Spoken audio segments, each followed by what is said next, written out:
Hello सांगमाने जय जगन्नाथ सांगमाने आज आमर मॉर्निंग ब्रेकफास्ट होची इडली बरा आलू चप और गुलगुला और तरकारी सांगमाने बापी जाइकी आनी दुकान रू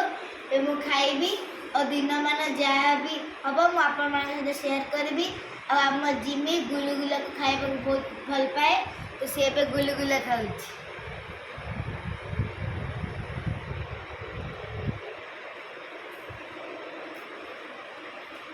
सांगमाने स्टार्ट करूँ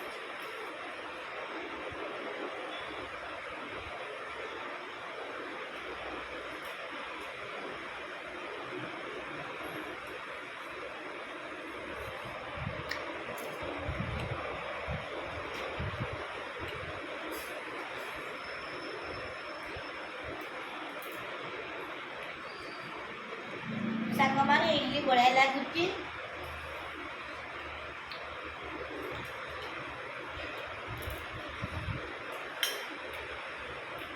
सांगमाने जदि मो वीडियो आपण मानक भल लगुच तो लाइक शेयर और सब्सक्राइब करंतु सांगमाने जदि आपण मान मो चैनल को सब्सक्राइब करना तो मो चैनल को सब्सक्राइब करके नोटिफिकेशन ऑन कर दियंतु मु जा पटेबी आपण मानक डेली अपडेट्स जीव और कमेंट देबा को भी भूलिबे थैंक यू।